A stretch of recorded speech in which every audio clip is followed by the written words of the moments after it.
पेश होने में नाकाम हो जाए तो उसने जो बॉन्ड भरा होता है अदालत में पेश होने के लिए या उसकी श्योरिटी ने जो बॉन्ड दिया होता है, अदालत वो जब्त कर लेती है और उसको जब्त करने का, फोरफिट करने का जो प्रोसीजर है वो 514 CRPC में दिया गया है। इस चैनल को सब्सक्राइब कीजिएगा और अपने दोस्तों को भी शेयर कीजिएगा ये वीडियोस। अगर आपको ये अच्छी लगे तो आगे ज़रूर कीजिएगा। अब हम पढ़ते हैं कि कोई भी बॉन्ड जब अदालत में दिया जाता है तो उसको जब्त करने का, फोरफिट करने का तरीकाकार जो है वो 514 CRPC में दिया गया है। वो हम जब भी कोई सेक्शन, मेन सेक्शन हम करेंगे तो उसको हम एक लेजिस्लेचर का वर्ड पढ़ेंगे। मैं उसको कहता हूं कि सेक्शन का पोस्टमार्टम जब तक आप नहीं करेंगे तो आपको समझ नहीं आएगी।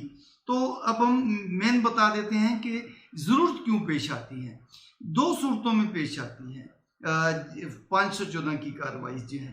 एक तो ये कि किसी शख्स की जमानत हुई हो, पीरियड बेल हुई हो और वो बंदा पीरियड बेल, इंटरम या प्रोटेक्टिव लेने के बाद पेश ना हुआ हो, तो अगर अदालत ने उससे बॉन्ड मांगे हों तो फिर वो उस पर 514 की कार्रवाई होगी। दूसरी सूरत यह है कि इंटरम बेल हो गई और उसके बाद बेल कंफर्म हो गई तो अदालत दोबारा उससे बॉन्ड मांगती है मुलजिम से और वो फिर दोबारा बॉन्ड देता है। अगर उसके बाद वो अदालत में नहीं पेश होता तो फिर अदालत उसके बॉन्ड जब्त कर लेती है।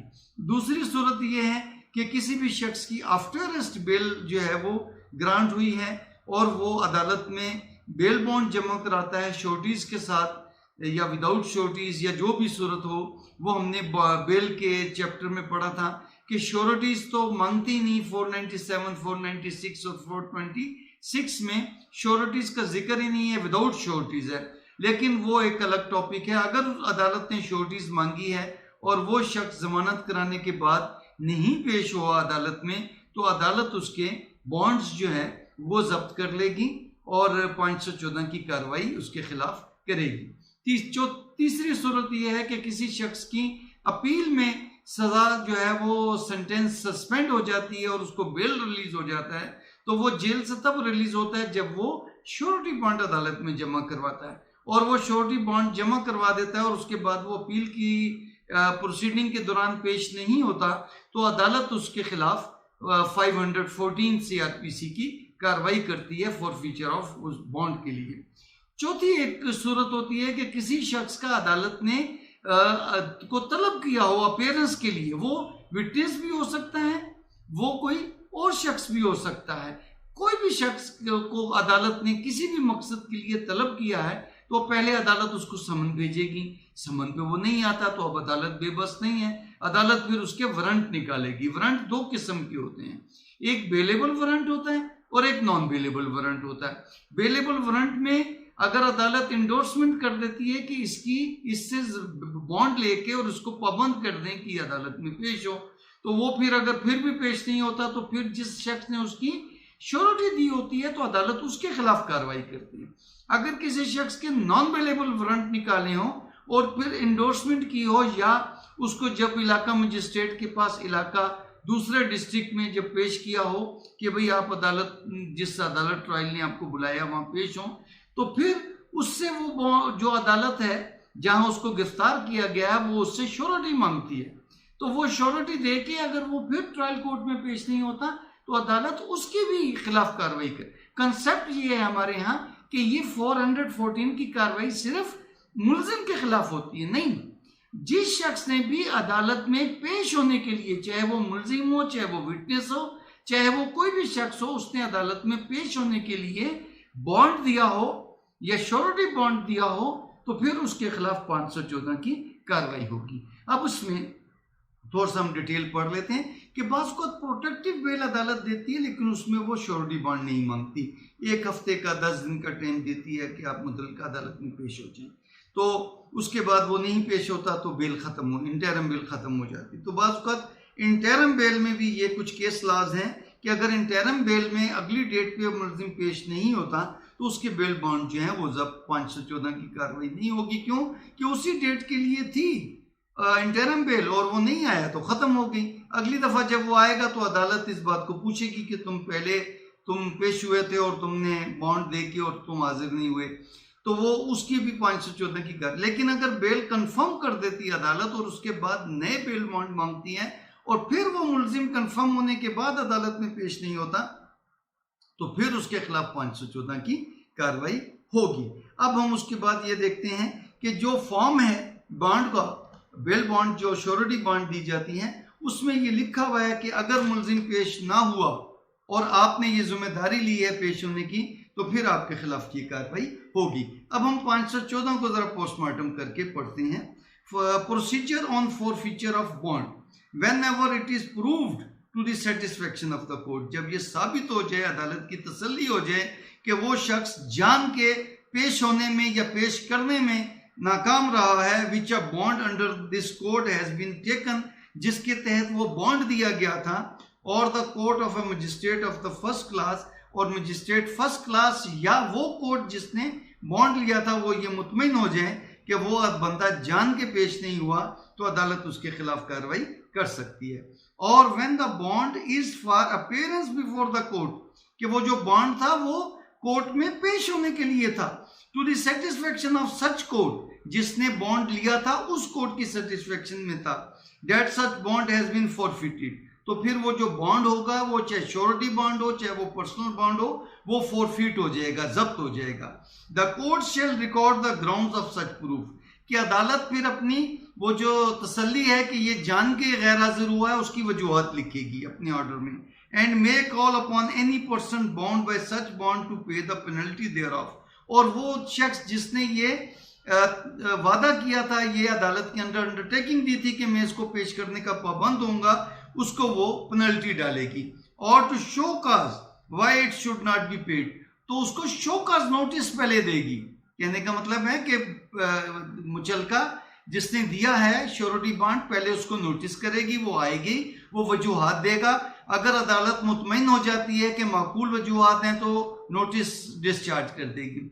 अगर अदालत समझती है कि नहीं इसकी वजूहात मुनासिब नहीं है, ये जान के पेश नहीं हुआ मुलजिम, तो फिर वो उसको श्योरिटी बॉन्ड को पेनल्टी डालेगी जितने की उसने बॉन्ड दी थी, और उससे कम की रकम भी हो सकती है। मुकम्मल अमाउंट 2 लाख का मुचलका दिया है तो 2 लाख का भी जुर्माना हो सकता है, या अदालत 2 लाख से कम का भी जुर्माना कर सकती है। ये हम आगे पढ़ेंगे। Subsection 2, if sufficient cause is not shown and the penalty is not paid, the court में proceed to recover the same by issuing a warrant for the attachment and sale of the movable property belonging to such person or his estate, or if he is dead।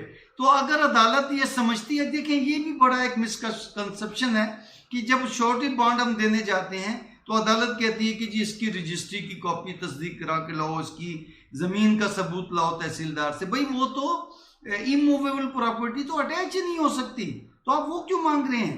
Attach तो सिर्फ movable property. अब movable property में क्या चीजें शामिल हैं? उसके जानवर शामिल हैं, उसका ट्रैक्टर कार शामिल हैं, जेवरात हैं, उसके माल मवेशी हैं। तो ये चीजें हैं मूवेबल प्रॉपर्टी जो अटैच होनी है। आप उसका तो सबूत नहीं मांगते, और आप जिस चीज का सबूत मांगते हैं वो आप अटैच ही नहीं कर सकते। तो ये भी एक हमारे यहाँ बड़ा गलत रिवाज है कि आप सबूत मांगते हैं इमूवेबल प्रॉपर्टी का, जबकि वो तो अटैच ही नहीं हो सकती। तो वो कहते हैं कि उसकी मूवेबल प्रॉपर्टी को अटैच कर देंगे, कुर्क कर देंगे, और उससे अपना जुर्माना नीलामी करके या बेच के वो वसूल करेंगे। और अगर उसको पेनल्टी हो गई है और उसके बाद उस शख्स की डेथ हो गई है, तो जो उसकी जायदाद बाकी बची है मूवेबल, उसको बेच के रकम वसूल हो जाएगी। अगर तो कुर्की का या ये फॉरफीचर का ऑर्डर करने से पहले उस शख्स की नोटिस दिया और उसके पहले उसकी डेथ हो गई, तो फिर वो खत्म कार्रवाई। लेकिन अगर अदालत ने सजा दे दी उसको और उससे ये ऑर्डर कर दिया कि इसकी जायदाद से ये जब्त किया जाए, और उसके बाद उसकी डेथ होती है, तो फिर भी वो रिकवर होगी। सबसेक्शन 3, सच वारंट में be executed with in the local limits, जिस अदालत की लिमिट्स में अगर वो जायदाद है तो वहां पर वो अटैच होगी। अगर वो जायदाद उसकी डिस्ट्रिक्ट की लिमिट से, अदालत की लिमिट से किसी और डिस्ट्रिक्ट में है, तो अदालत उस डिस्ट्रिक्ट के जो कलेक्टर होगा, डिस्ट्रिक्ट कलेक्टर, उसको वारंट ऑफ अटैचमेंट भेजेगी कि आप इसकी तकमील करके और आप वापस भेजें। सबसेक्शन 4 है, such penalty is not paid and cannot be recovered from attachment, कि अगर वो जो अटैचमेंट की जो रकम है, फॉरफीचर की जुर्माने की जो रकम है, अगर वो अदा नहीं होती या वो बंदा अदा नहीं करता या उसकी जदाद से रिकवर नहीं हो सकती, उसकी जदाद बहुत कम है, तो फिर अदालत उसको सिविल इम्प्रिजनमेंट में भेज देगी और वो उसकी सजा जो है वो 6 माह तक हो सकती है।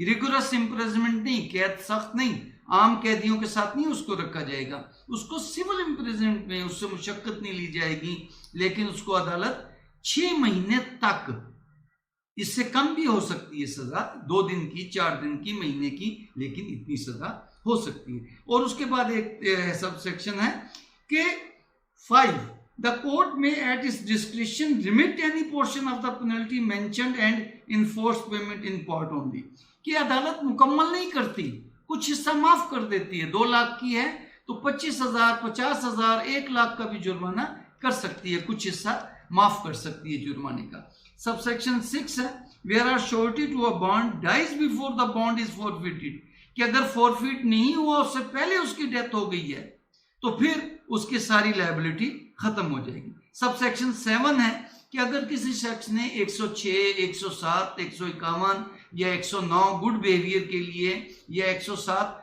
नक्शे अमन को पाबंद रहने के लिए अगर बॉन्ड दिया है और अगर वो उसकी खिलाफ वर्जी करता है तो उसको उसकी सजा भी होगी और उसके खिलाफ 514 की कार्रवाई भी होगी, क्योंकि वो शख्स जमानतनामा भी देता है कि मैं पीस खराब नहीं करूंगा, अमन खराब नहीं करूंगा या मैं गुड बिहेवियर करूंगा। अगर वो गुड बिहेवियर नहीं करता, कोई ऐसी जुर्म कर देता है, तो उस जुर्म की तो उसको सजा होगी, लेकिन उसके साथ साथ जो उसने नेक चलने का या गुड बिहेवियर का जो उसने मुचलका दिया था, श्योरिटी बॉन्ड दिया था, वो भी जब्त होगा। उस 2 कार्रवाइयां उसके खिलाफ होंगी, ठीक, या उसने नक्शे अमन खराब ना करने का जो मुचलका दिया था उसकी भी कार्रवाई होगी।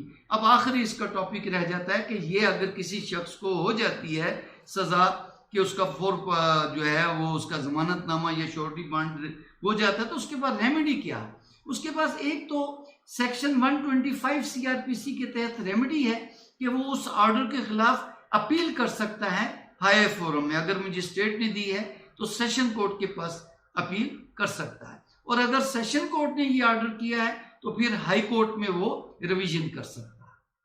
क्यों कि 125 के तहत जो रेमेडी है वो जो है ना, ये इसकी 125 सीआरपीसी नहीं, 525 सीआरपीसी अपील 515 कुछ बुखार और नकात से सेक्शन मेरे जहन से ओमिट हो गए।